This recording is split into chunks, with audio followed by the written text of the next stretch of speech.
This is a show about being spooked for fun, and the hosts are not affiliated with the attractions discussed in any way, except for those skeletons in Devin's closet. Some topics might go from ghoulish to ghastly, so viewer discretion is advised. Welcome to the Great American Scream.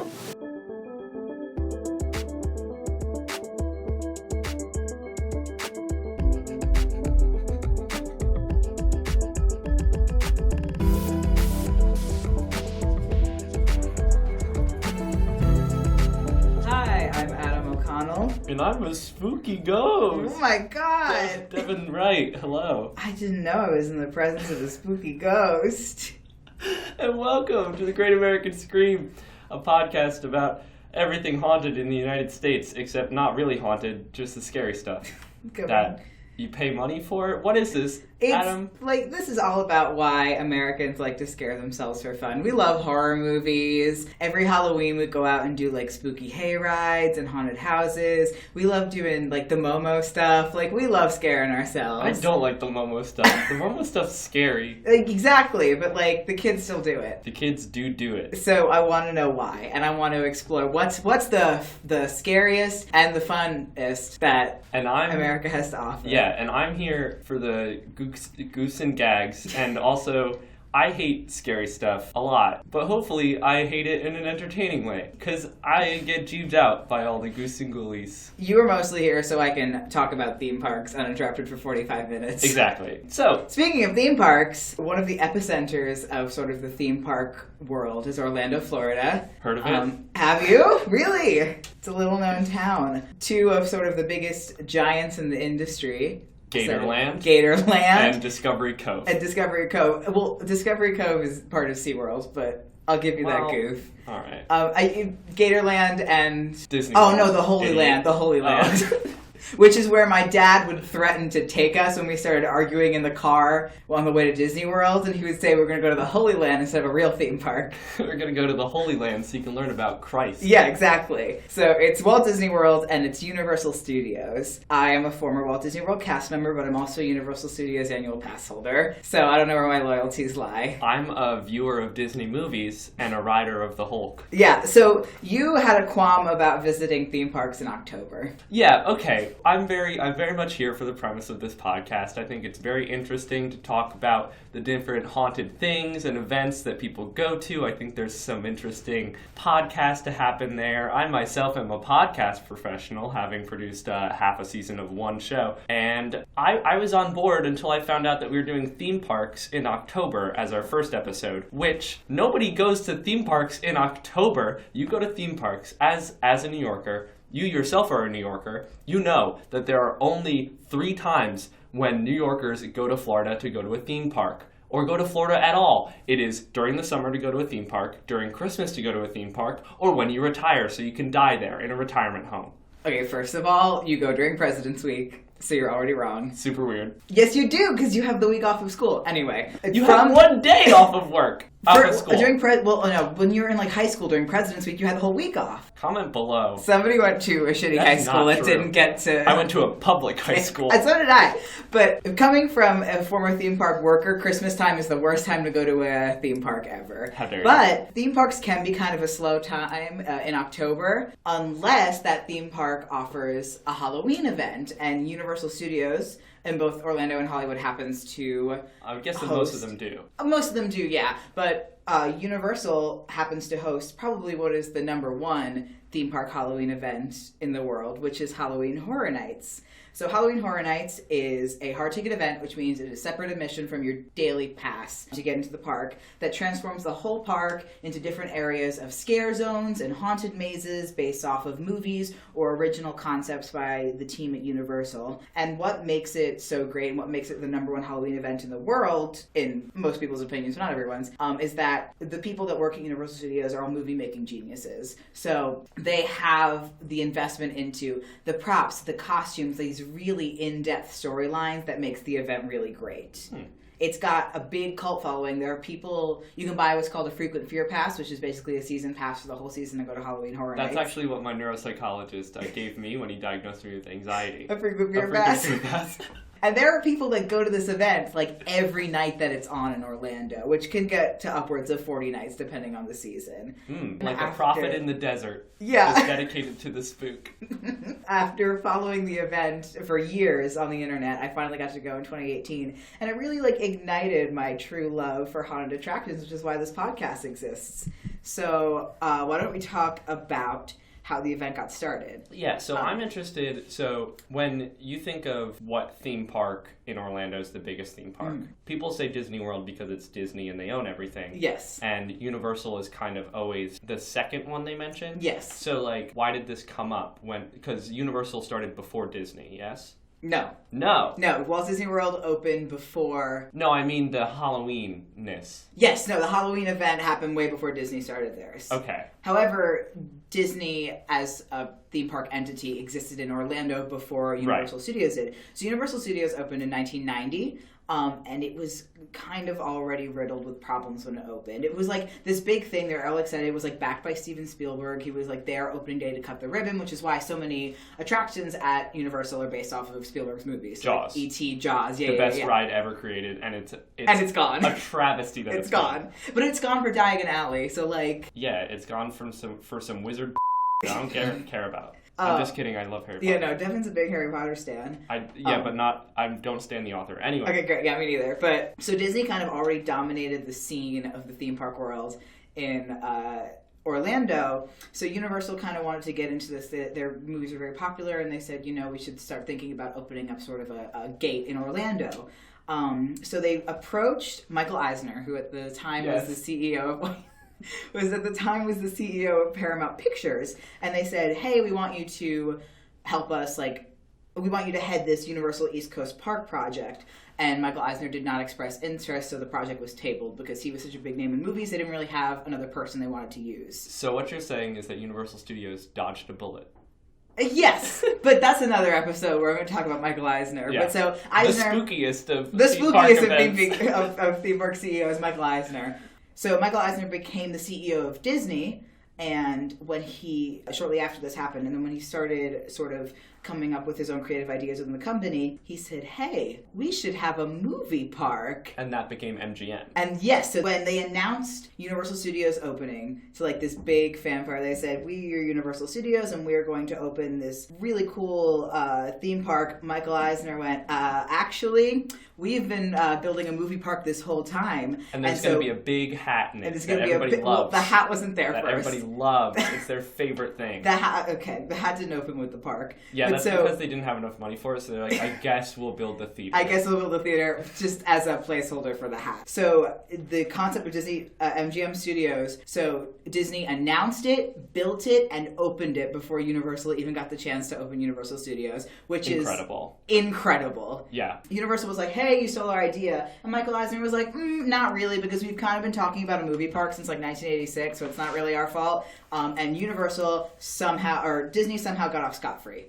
Incredible. And Universal's opening day, they took out a full-page ad, I think in the Orlando Sentinel, that said, like, welcome Universal Studios, like, what's good for Orlando tourism is good for Florida, and, like, a picture of Mickey Mouse from Walt Disney Studios, which is incredible. I want to start a separate podcast now about things that happened on opening days of theme parks, because my favorite one that I'm going to tell now, this is my podcast within a podcast.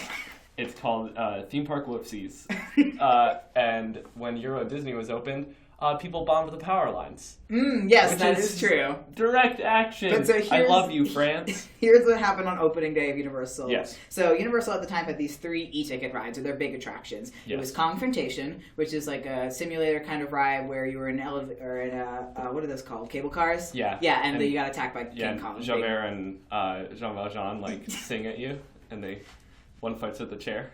Yeah, exactly. Yeah. Confrontation, Jaws, and Earthquake, which was similar to Confrontation, except that it was in a subway. Yes, I cried in that ride in 2002. Earthquake? I'm sorry. Yeah, it's scary. It's just so beautiful. It's just so powerful. The quake. But so...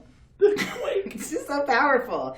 But so, there were a bunch of power outages on opening day that shut down Kong and Earthquake several times during the day.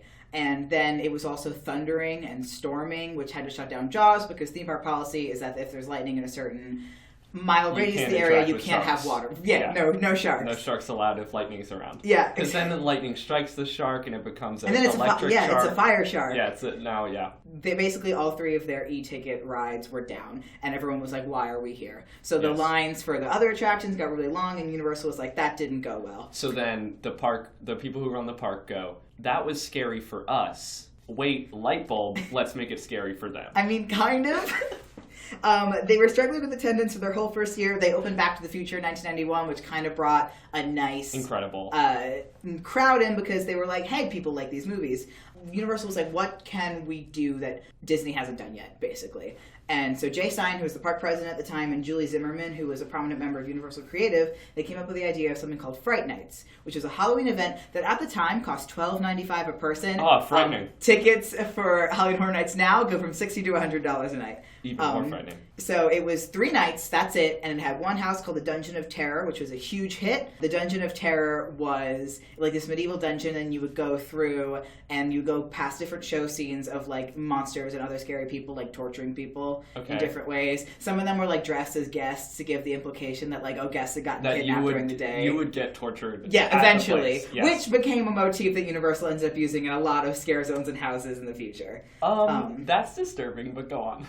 I'll get to it. So in 1992, they changed the name to Halloween Horror Nights. Partly because Fright Nights is a dumb name, and partly because Fright Nights was a copyrighted name at the time. Oh. So they went, okay, we're going to call this Halloween Horror Nights. And they also introduced this year Bill and Ted's Excellent Halloween Adventure. That seems like an idea that cannot fail. Based off of, I think, one of my favorite films of the 80s, Bill and Ted's Excellent Adventure, which was a big parody show starring Bill and Ted where they would have to defend Universal from, like, some movie villain. Like, the first year it was, like, the Universal Classic Monsters, and then it's just different villains from popular movies and pop culture every year. They do a big dance number. It's all celebrity parodies. That's genius. For Universal that does have ownership over all of these monsters. Yes, exactly. That should be public domain but aren't, thanks to draconian copyright laws. Thanks to Disney. Thanks to Disney. Yeah. There's the twist. That's just like, that makes a lot of sense. Yeah, it was... it showed up in every Halloween Horror Nights event for years to come and ended in 2017, much to everyone's heartbreak. And so the Universal Classic Monsters, because Universal had claim to these very famous monsters, they were very prominent in the first couple years of Halloween Horror Nights. They were used as sort of the mascots of the event. Like, these monsters... They were very recognizable by the theme park crowd. So as the 90s continue, the event's getting bigger and bigger. They start including things called scare zones, which were designated areas of the park, like themed areas, where instead of having to wait online for a house, scare actors would just roam around and scare you. You don't have to wait online, and it was all themed to a certain spooky theme. Kind of a free roam scare time. Yes. You don't want to spend an hour waiting for Poltergeist. Just go into the scare zone.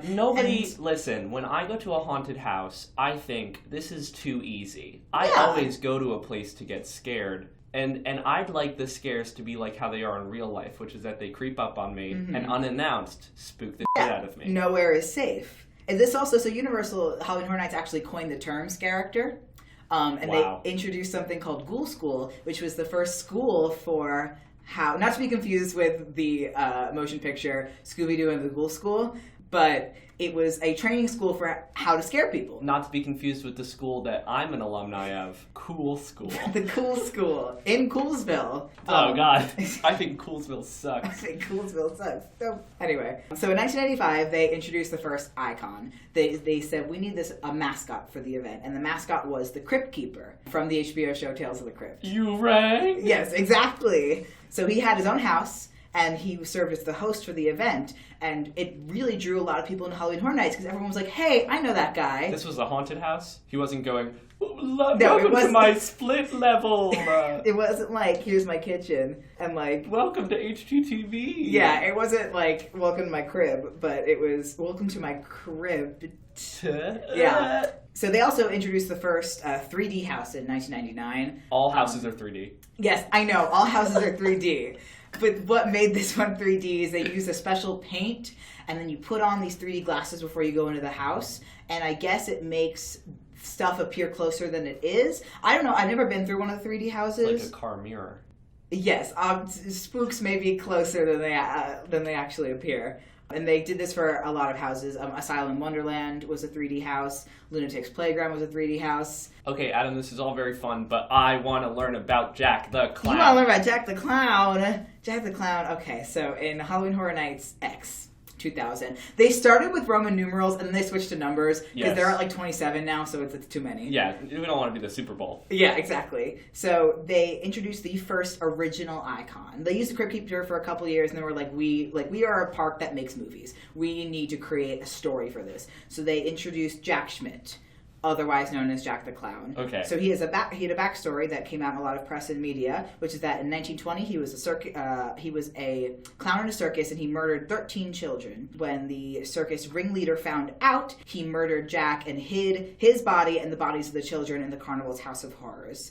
And then the carnival was abandoned until decades later when it was discovered by a BBC documentary team who met a, quote, grisly fate. It does not explain how Jack came back to life, but I'm okay with that. This is why Universal is the best, is these weird meta-narratives about, like, a documentary team. Yes. Like, it wasn't enough to have a scary clown murder children and then for him to get murdered by a scary ringleader. They had to have a news team. Yes. Come. It's like the reason why Mummy the Ride is so good. Because it's like a meta, it's like because you're on the set. Actors, but then the Mummy comes, that's just so good. And honestly, like, that's part of the genius of Universal. Their pitch when they went to the park was ride the movies and not just step into the world of the movie, but like step into the movie making world and ride that. But anyhow, so all of the houses and scare zones that year were tied to Jack's story. It was 5 houses and 4 scare zones. So some of the houses were like anxiety in 3D, which is just like my day. Yeah. Which was sort of Jack's like little fun house.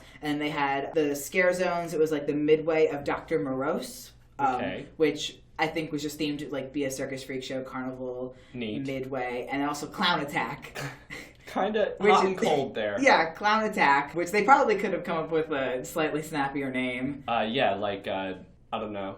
This is why we don't work for Universal. This is why I talk about them and don't create them. But so Clown Attack was a textbook, like you were chased by scary clowns. Yes. So Jack was a huge hit amongst guests. People loved Jack. And the really cohesive storytelling aspect of the event really worked. All right, so Jack the Clown really works. I'm sure that the next year went absolutely swimmingly.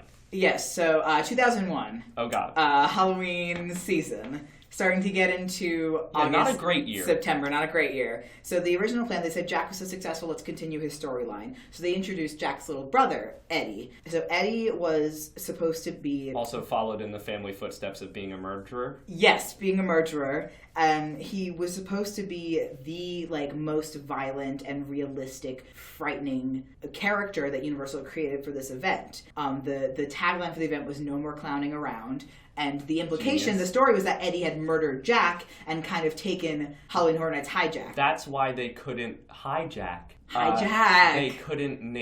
They named the thing Clown Attack because they were saving up all their creative juices for no more clowning around. Exactly. They also had, another tagline was ICU, like the 3 letters, because Eddie had like this one milky green eye that was in a lot of the press. Yucky. So Eddie looked really scary. He had like crazy hair and like this paint on his face, and he wore like a Bane mask, but it was like leather or something. And he was supposed to be, because audience were proving like, hey, we're good with the scary stuff, like we can handle more. And it was supposed to be a really bloody year, no fantasy horror, all slasher stuff. Yeah. And then the September 11th attacks happened, and it fell dangerously close to Halloween Horror Nights opening at the beginning of October.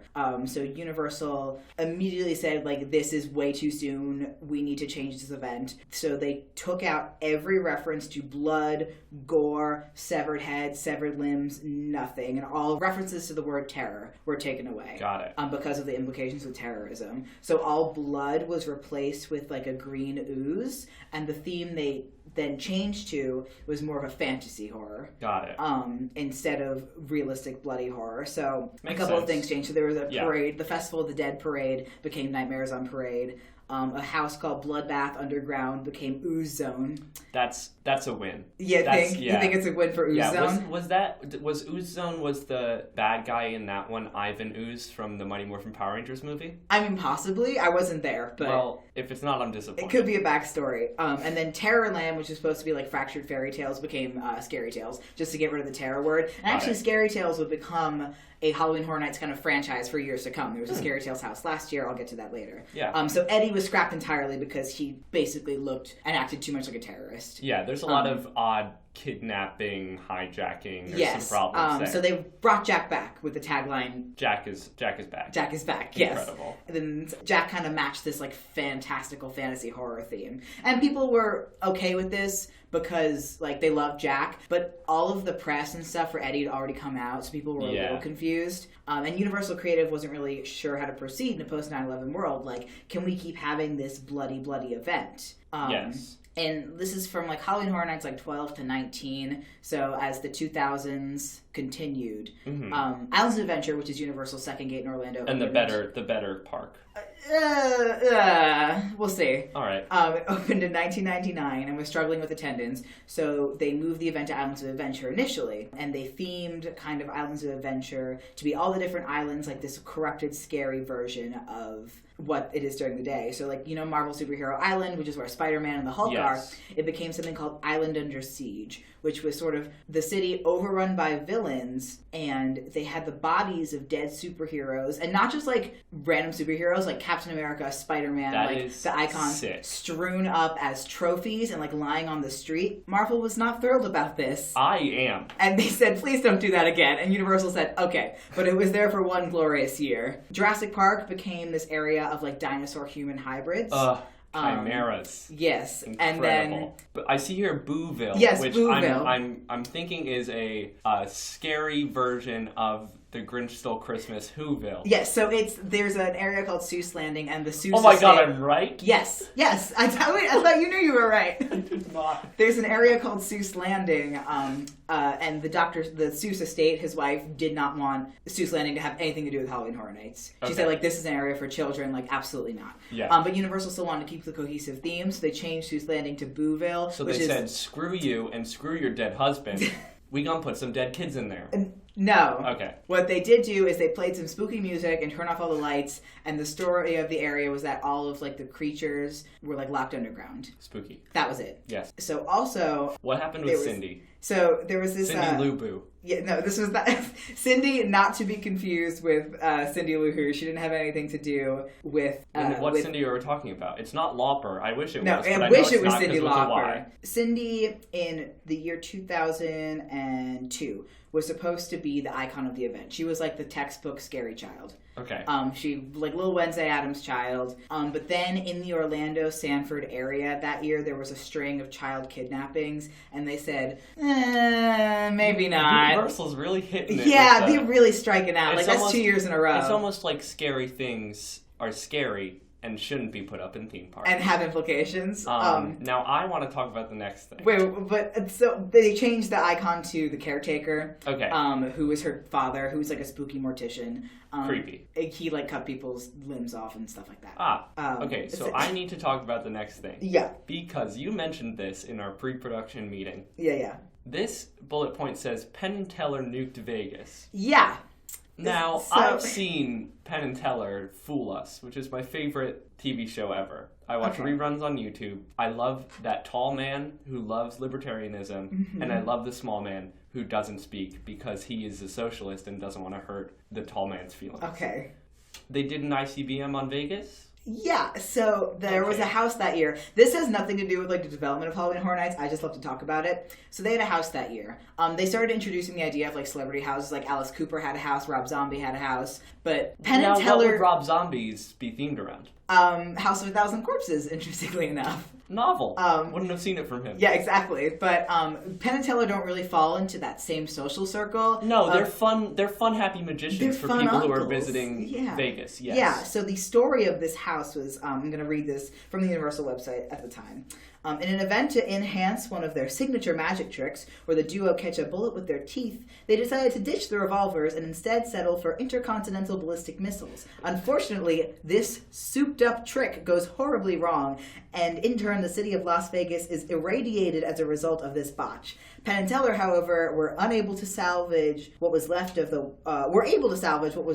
once thriving casino city and have placed it under radiation containment tents. These people said, hey, you know nuclear war?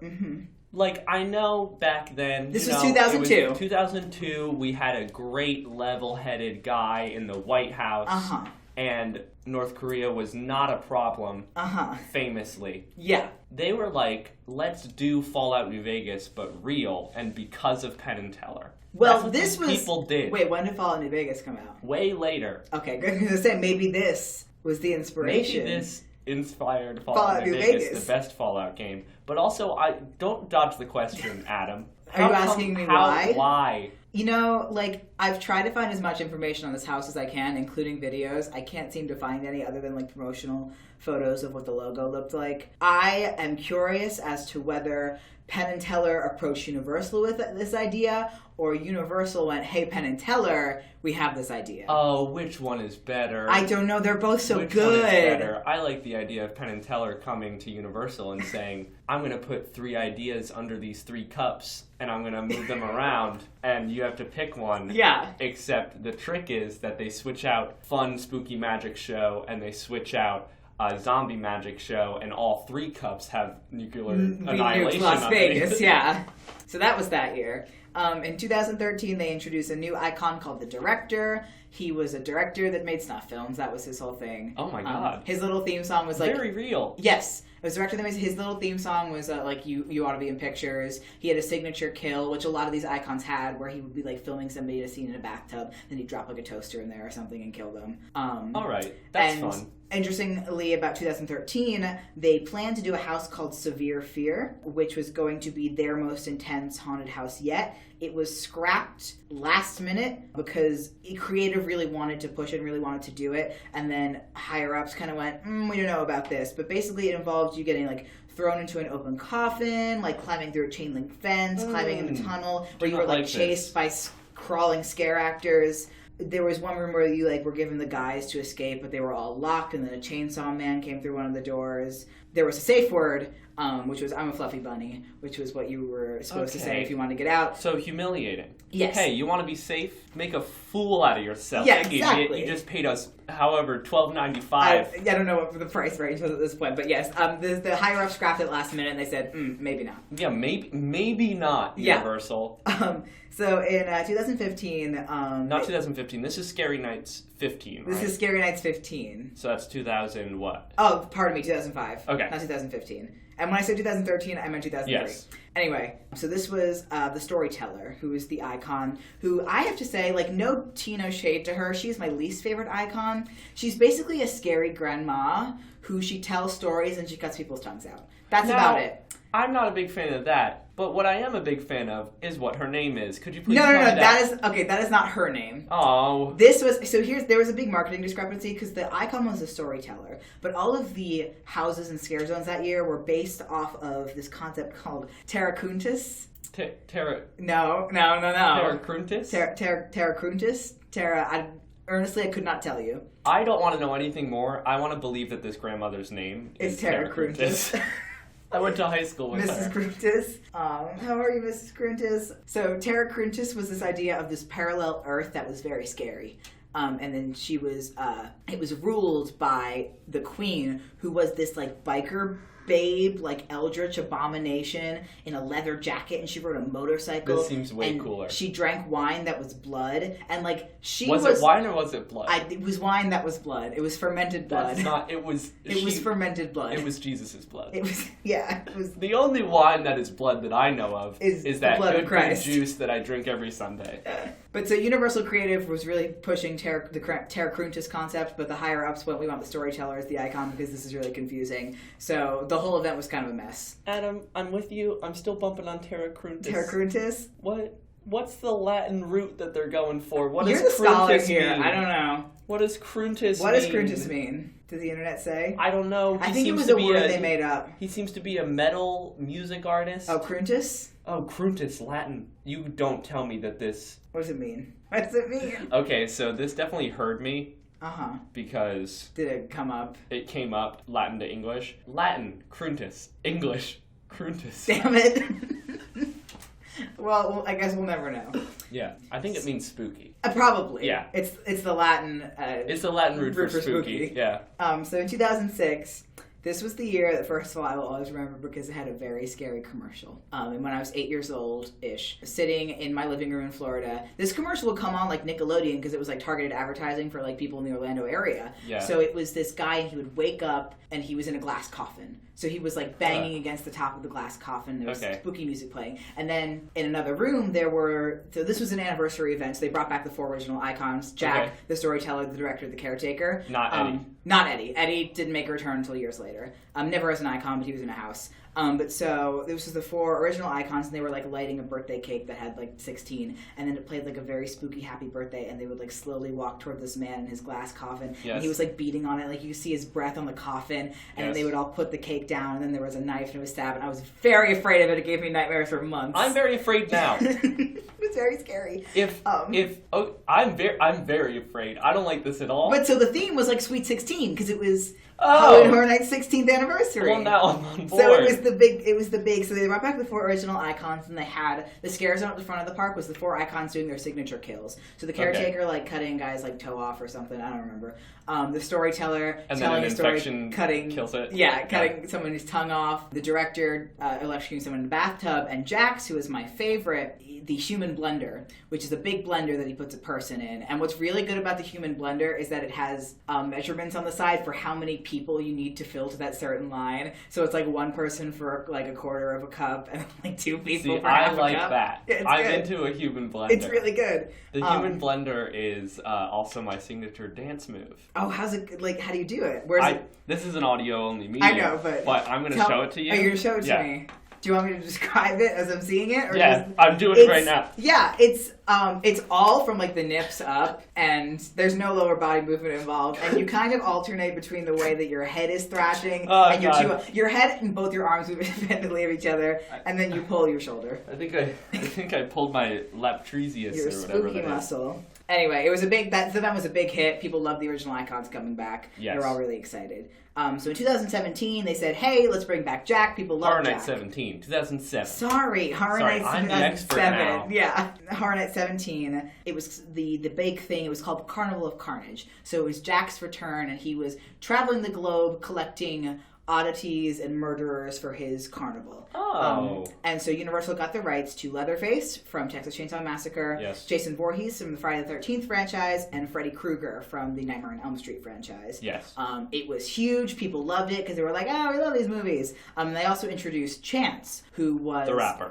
Chance the rapper, who got his start at Halloween Horror Nights. Yes, but he was there as the fun. He was the not. He was like in the Bill and Ted show, Chance was Jack's kind of like Harlequin sidekick. Guess who they were inspired by? Chance the Rapper. Yeah.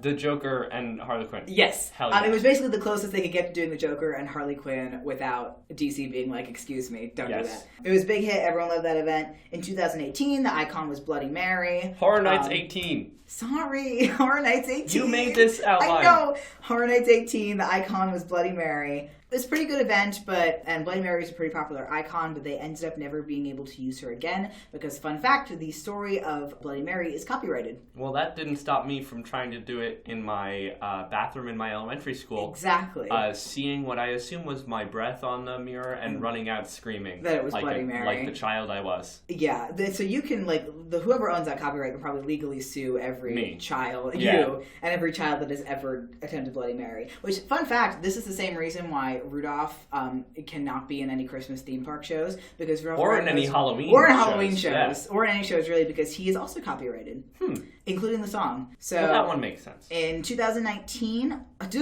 Horror Nights 19. Usher. I'm gonna fix it. Yes, it was Usher, the dude. Yeah, so artist. They could it's Chance the Rapper, it's Usher, it's hip hop, it's R&B, no more horror. Yeah, just exactly. They're starting to get to the 2010s. So yes. All the houses are based on popular horror movies, and they introduced this icon, the Usher. And the Usher, he's kind of silly. I like him. Yeah. He was an usher at the Universal Palace Theater. He was very adamant about following the rules of the movie theater. So don't talk, don't take out your cell phone. Yes. Blah blah blah blah. And so he got into a fight with a patron who took his flashlight and threw it at the screen. And then so he went. So intricate. He went behind the screen to retrieve his flashlight and then shot somehow got tangled up in the ropes behind the screen and died. So now he haunts the Universal Palace Theater, making sure that you enforce the rules of the movies. Yes. So that was the 2000s. Let's all go to the lobby. That was his theme song. What? Was the Let's All Go to the Lobby song. Yeah. That's creepy. So the 2010s. Yes. Horror Nights 20. This was a big anniversary year. This is the 20th anniversary of Halloween Horror Nights. They said, how do we top all the icons we've ever done? So they brought back all their most famous icons and they said, okay, these were all actually pawns for fear itself. And the icon of the event was the embodiment of fear. Yes. He was like on stilts. He was like this eldritchy. He had like veins and he had a big excess. This is the horror I'm into. Scar on his chest. He had big old wings. He was a good icon, but like he was so big that he couldn't be in his own house. So he kind of just like stood around. So it wasn't. They don't have vaulted ceilings in the haunted houses? I mean, they do, but it's still hard. Like he didn't difficult. really fit. Yeah. Yeah. Stilts. They don't really do stilts in houses. He fit thematically. But he fit thematically. Fit physically. Yes. Got it. Also, they brought back Cindy this year, and she got her own house. Oh, good for her. Yeah, exactly. The house was called Orphanage with an F. Ashes to ashes. I don't know why. Orphanage. Orphanage. Or forfanage. Ashes to ashes. Ashes. Orphanage. Asses to asses. Apples to apples. Which was the first house at Halloween Horror Nights to have fire inside the house. That's generally you don't want fire in the house. It was a school bus that was on very fire. It was cool. It was super cool. Very spooky as well. Very spooky. Yeah. In Horror Nights 21, the icon was Lady Luck. She was fine. The scariest of all. She was like this redhead lady in a green dress, and she'd be like, "Ooh, like choose your fate." And then she would turn scary if you had bad luck and stuff like that. Ooh. And so all of the houses, like she didn't have her own house, but in every house she was a character in the house. So like this was the year they had an Edgar Allan Poe house called The Madness of Poe, and there was a scene in the house when like Poe was deciding like whether to stay in London or somewhere or like get a ticket to Maryland, where he ended up writing all the stories and going crazy. And she was like the ticket seller person. And then there was a house called The Forsaken, which was about Columbus's fourth lost ship that got cursed. And she was Queen Isabella deciding if Columbus or this guy who captained the fourth ship was going to be the leader of the expedition. So it was all about fate and chance. It was fine. Well, the upside to being the fourth ship of Columbus that gets lost at sea, you don't commit genocide. Exactly. You turn into like ghost zombies, but you don't commit genocide. Yeah, you don't rediscover a new continent, but you do come back as a haunted theme at Universal Studios. Exactly. So, Lady Luck, very good thing for Universal. Their fortunes are up. Now let's see the wheel turn. Yeah. Lady Luck was fine, but so Horror Nights 22, they decided not to have an icon for some reason. Probably because Lady Luck wasn't that successful. Like, she was no Jack the Clown. She was no, like, usher, caretaker, director. So they were like, okay, let's not do an icon this year. And all of our houses are going to be based off of movies because that brings in the most people. Yes. Also, there's going to be The Walking Dead because this was the first year, 2012, where The Walking Dead premiered on AMC and everyone went nuts over it. So there was a Walking Dead house, and instead a Walking Dead house. Walking Dead house, and instead of scare zones, they had these roaming hordes of scare actors with like chainsaws and stuff. So the idea was that like sick. No place was safe. Like you couldn't escape the scare zone. It would There's come after you. everywhere. However, it didn't really work out that way because choreographically for the whole park, like they would all get concentrated in one area. So we'd walk along stretches of the park with no scares. Yeah, it was like, a mess. Kind of like a Renaissance Fair situation. Kind of like a Renaissance Fair. You get all the actors in one place. Field. They just want their equity 15, even though they're not equity. Yeah. They want to just sit behind the joust place and eat their carrots. Yeah, exactly. So it was a big mess. Nobody liked it. The next year was a slightly smaller mess, but still a mess. Still had no icon. Still no icon, and this time they brought back scare zones, but every scare zone was a different episode of The Walking Dead. Really, really going all in. Like nobody, like it drew record numbers, so people were like, "Yeah, The Walking Dead," but like, but it feels empty because all of our things are based on one IP. Yeah, it's all The Walking Dead, and like people were starting to get sick of it. In Horror Nights 24, it was more Walking Dead. Like Walking Dead became the icon of the event, which people really didn't like. Yeah, like it brought in a lot of tourists, but like the die-hard Halloween Horror Nights fans really missed the original stories. You were right, dead hard. Dead hard. They're dead hard for Halloween Horror Nights. I don't like that. Never mind. So in Horror Nights 25, they bring back Jack the Clown for the big 25th anniversary. Finally. Everyone was hype.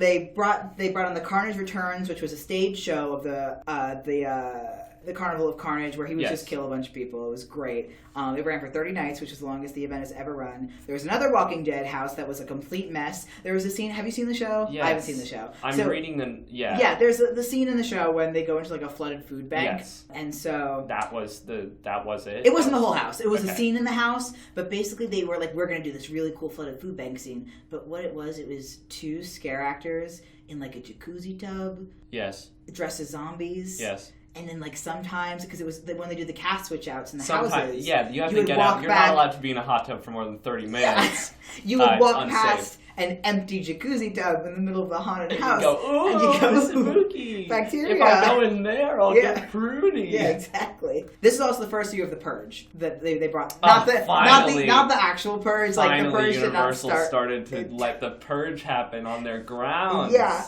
They've been teasing people with real bloodshed for 25 years. Exactly. And they're like, Jack is back, baby. We're going to let everybody kill each other. It was a scare zone that year, and people really liked it because even though the movie itself wasn't good, the concept was just so good, it worked perfectly for a scare zone. And this is what I was talking about earlier with the scare actors that were dressed as guests. Okay. So part of what would make the Purge scare zone really scary was that there would be actors walking through like guests with other groups of scare actors as guests, and then people would come in and take them and like kill them and like part of the show. Yes. It was a really, really great way to utilize that scare zone. And to skeeve out Devin. To skeeve you out, exactly.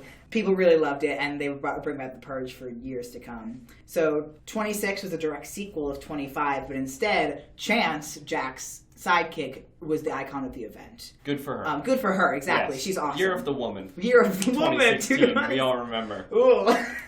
Yeah, no, that probably had some like nice posts. Well, actually, no, Chance the election walked so that Hillary Clinton could run.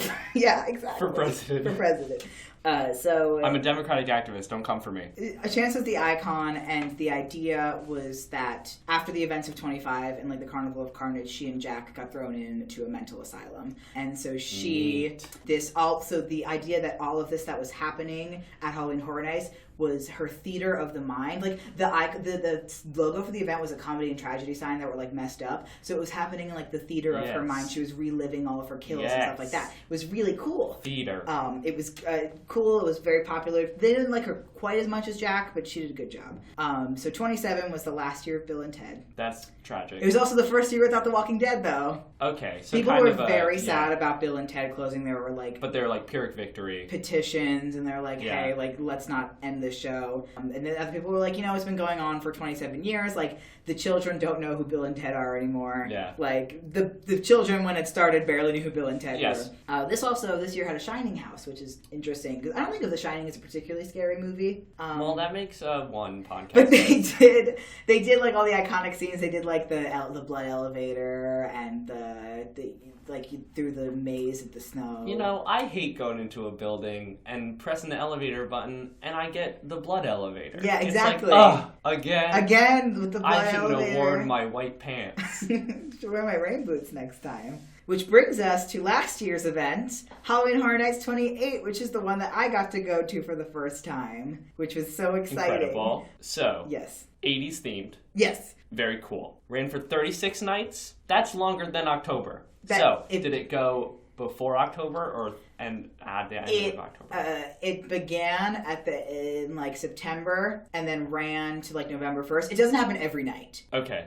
It's select nights, so it's usually a weekday or two, and then all weekend or not Sundays. As it gets closer to Halloween, it gets more frequent during the week. Got it. So it ran for 36 nights, which is a long time. Yes. I went to it 3 times throughout the course of the event. So it was 80s themed. All the houses and the scare zones either took place in the 80s or were intellectual properties from the 80s. So Poltergeist was a house. Yes. Trick or Treat, which is not made in the 80s, but takes place in the 80s. Ghostbusters? No, unfortunately. What were... Star Wars? No. But Stranger Things was... They had no icon this year. Okay. But the icon was kind of the concept of Stranger Things. Why are you laughing? That's just a bit of a jump the shark moment of the icon this year is just kind of like a concept. Like all of the advertising would show, like, you know, the arches when you come to Universal? Yes. It was that in the upside down, so it was upside down and it had like the veins, the Demogorgon around it. It was very cool. So Stranger Things was like the big house this year. They used the biggest soundstage. The wait for it was like over 2 hours every single night. And it was the first haunted house, not only that I went in Halloween Horror Nights, but that I ever went to. Incredible. It was the first time I got to go into a haunted house. I was really worried because I didn't know what kind of haunted house person I was. I was like, what if I'm a puncher? What if I'm a vomiter? Yeah. What if I'm a pass-outer? Like, ooh, what if I'm a pass-outer? What if I'm all three of those at the same time? Punch, vomit, pass out. Yeah, exactly. That's just a Friday night. I was super worried. So I went to the Stranger Things house, and what was really cool is that, like, the first room was you entering the Netflix show. So it was a black room, and then it was like, you know how when the show starts, it's the letters. Boom. Yeah, you were walking through this door, and above you was the Stranger Things thing going. That's like, really it was cool. super cool. Like, what was really cool about this house is so you go through, like, the forest where all the kids were looking for Will. I was like, oh my god, who's this name? And then you would go through, like, where she's hacking at the wall with the lights and the letters, but then you go into the upside down, and it was the same house reversed. Oh, that's but in the super upside cool. down. Very it was cool. awesome, and it would end in like the facility in Long Island with 11 choking Demogorgon. It was awesome. There was a couple other really great houses. Scary Tales, which I mentioned earlier. Yes. It was actually the 5th Scary Tales house / scare zone that Halloween Horror Nights had ever done. It was about the Wicked Witch of the West sort of corrupting all these fairy tale worlds. Oh, very cool. She flew in the house in this big castle, which was cool. Poltergeist, which was my favorite house of the year. Mm-hmm. I have never felt so immersed in anywhere as I would when I went to Poltergeist. Have you seen the movie? Yeah. You know, you entered through the pool of the house. So you're walking up to the house, and like above you, there was like the door in front of you, and then above you was all dirt, and then the house up there with the lights flashing and the wind blowing. It was raining inside the house, and you walked in, and you started to smell nothing but dirt because you were underground. I love the smell of dirt. And you walked through, and like the tendrils of like the plants were hitting you. It was so good. There was a house called Carnival Graveyard, which took place in like a carnival scrapyard, which had a ton of props from past year's events and had a really cool thing that I like in Halloween Horror Nights houses called guest activated targets. Yes. So guest activated targets are little interactive things in the house that if you see them, you see them. If you don't, you don't. But usually there are buttons or switches, something that says like, hey, push this, and then something happens. So it like sprays water on people, or it sprays air, or causes a noise to happen. Or a big giant claw comes down and fucks up one of those guests. Yeah, exactly. The next one says Slaughter Cinema, which I'm guessing, it's spelled with an S, so I'm guessing that it's something having to do with maybe Democratic Senator from Arizona, Kirsten Sinema, helping to stop some slaughter person, being a hero. A little bit. Yes. It was, every year they kind of do like a joke house, like the one that's still scary, but it's also kind of funny. Okay. So this was their funny house of the year, and it was all B movies, like not real. No, not like the Jerry Seinfeld movie. That's the scary house that I want to go into. What, the B movie house? Yeah, but like, okay, B movies. So not real ones, but ones that Universal had made up. There was one, it was called Sorority Sacrifice, and it was 2 sorority girls. Adam, all movies are made up. Alright, 2 sorority girls, keep going. Sorority girls who were like murdering like frat boys, and they wore watermelons on their heads. And there was one called Devil Dogs, which was they were bikers. They were also werewolves, and you were in like a dive bar. But the best part of this house is that it would be the show scene of the movie, and then you'd walk into the next room. There was like a little mini room that would introduce the next film. So it was a poster of the film, and then an overhead voice would say what the name of the film was. Okay. But this overhead voice kept going like Devil Dogs and like Sorority Sacrifice, and then there was one where the film was called Cult of the Beast Baby. So when we walked in, the man, he goes, Cult of the Beast Baby. We walked in, and it was an octagonal room with all mirrors and all people in black cloaks facing the mirrors.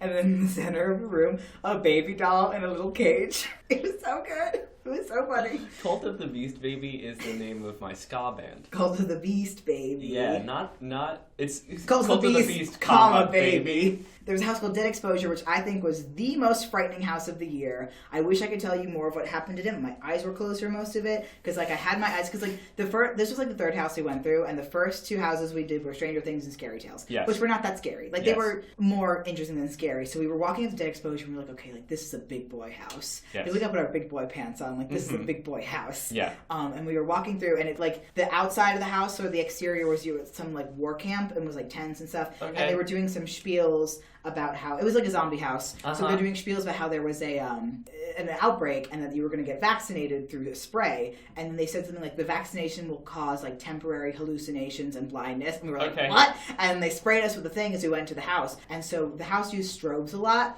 but the strobes would change speeds. Okay. Which made it impossible to know how fast you were going or anyone else was. And it gave the characters just enough time to like hide in the darkness. Yeah. There was one scene where you stepped onto a subway car that was like shaking under you, and you looked forward. Like, imagine you're standing on the end. Scariest Imagine you're standing on the end of a subway car, like where the door of the next car is, and you're looking down. So there were 6 zombies standing static in a line. Okay. And of course, one of them was real. So in the flashing, zombies aren't real. One of them would charge you and then run back. Oh my god! And then like, so I closed my eyes shortly after this scene, and it was so long. And at a point, I was like, the house has got to be over. And I opened it up, and I was in an all-white room with blood splattered on the wall, and I went, nope, and I closed my eyes again. Do not like. It was very, very scary. This one also had some good scare zones. There was a Chucky scare zone with all like demented toys. There was one called Twisted Traditions, which was sort of like corrupted Halloween traditions, so like morphed human jack-o'-lanterns. Okay, very cool. And then Vamp 85, which was my favorite scare zone, which was a New Year's Eve street party in New York City in 1985 that got overrun by vampires, but vampires that were in like 80s garb. So there was like a Michael Jackson vampire, there was a Prince vampire, there was a Gem and the Holograms vampire. Oh, very cool. This was a sequel to a scare zone they did in 2016 or 17 called Vamp 55, which was a prom. Like a 55. Yeah, it was a prom where the football team was like the Suns, and they were playing the Bats, and the Bats was a school of vampire greasers who came and like overtook their homecoming. And so I was very scared first going to this event. I was like, I've been wanting to go to this event for years. I don't know if I'm actually going to like it. And as soon as I finished that first house, it was such an adrenaline shot of like, I have to keep doing I did like all the houses that night. I went back to Horror Nights 3 times. It really just, the amount of storytelling and detail and just incredible effects and the amount of care they put into these things, I was like this is such theater. It's theater that you can walk straight into, and it's so creative, and it completely, like, I'd already loved haunted attractions as a concept, but like this like really ignited why I loved them so much. Nice. So that concludes our kind of episode proper. So this is a very exciting show. Yeah. For me. I don't like scary things, but I like history, and I'm a big nerd, and I also love theme parks. Mm-hmm. I'm very excited. Could you tell the people like what you want this show to be, what you're excited about, some future things? Absolutely. So if y'all are interested in continuing to listen to our nonsense, we're going to do a lot of sort of talking about the famous haunted attractions in the United States. There's a lot of really famous ones. Halloween Horror Nights is one. Not Scary Farm was the first haunted attraction to ever be in a theme park. The Haunted Mansions at Disney and Disneyland. Of course. Sort of in the ideas of like home haunts and like people that put up haunted attractions in their home every Halloween. Ghost tours, like haunted escape rooms. Extreme haunted houses like the Caney Manor are all stuff that we're going to cover the details of and the history of them and their current place in our culture of why we scare ourselves like this. And also there are other spooky ways besides haunted attractions that people like to scare themselves. Yeah. So like Halloween as a concept, like the Ouija board, creepypastas. I brought up ghost tours. Yes, ghost tours. Why we like true crime and ghost hunting shows, but also like Rocky Horror Picture Show Midnight Screamings. Like that's a big part of horror culture. Yeah, I'm super, super excited. Mm-hmm. I would like to introduce a little outro bit. Yeah. Just for myself. I would like to rate how spooked I got. Oh, this is good. In kind of a thermometer of Devin's spook. Can I rate how spooked I am for like gauging purposes, or should it just be you? Yeah, give me like... You should give like a, this is how spooked I was. If you like, how spooked were you out of 10 by Haunted Horror Nights, Halloween nights? Yeah, at spook level, I'm gonna give myself like a 6.5 or 7 out of 10. It's dependent on the house, but like excitement, love level, like 15 out of 10. I was very spooked in general. So, like, talking about theme parks doing haunted attractions doesn't seem like something that would be super, super creepy. Yeah. And creepy stuff is what gets me. Like, creepy horror movies I don't like blood. I don't like creepy things. I'm a big fan of bugs. Okay. Bugs I like. We should talk about It's Tough to Be a Bug, the scariest attraction in Walt Disney World. I love that idea. It is hard to be a bug. Yeah. But thinking about like going to a theme park, it's not the kind of place I would expect it to be spooked. Mm-hmm. Like when you're talking about the kinds of really scary stuff that these places do, to me I go, this is the fun place that I paid money to ride the teacups and have fun. Yeah. So it's very interesting to me that people would pay to get spooked at these places. Yeah. That's fascinating. I was spooked I'll give it also like a 7 out of 10.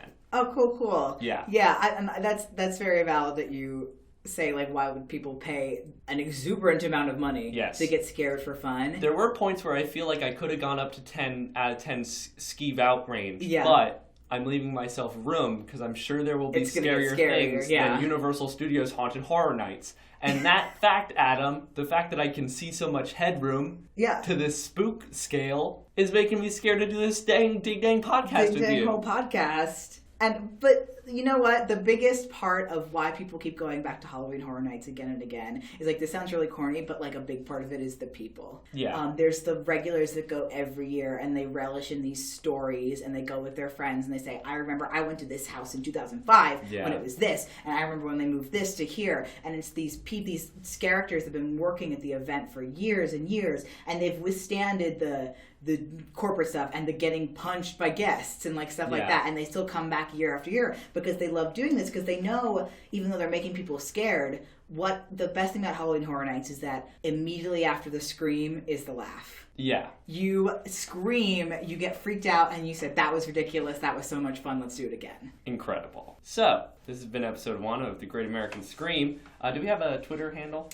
We do. It is, I believe it's at Great Scream Pod. Incredible. I don't know if it's going to stay that way, but that's the one I could get. That's what we're using. At Great Scream Pod. The website for the show is thegreatamericanscream.com. Yes. We're also on Facebook. You're also on Facebook. Be sure to tell your friends to subscribe to us on iTunes or wherever you get your podcasts. And also, if you are listening on iTunes, be sure to rate and leave a review. It's the best way for us to show up on search lists and different things like that. But other than that, I've been Devin Wright. I've been Adam O'Connell. And hopefully you've been very spooked.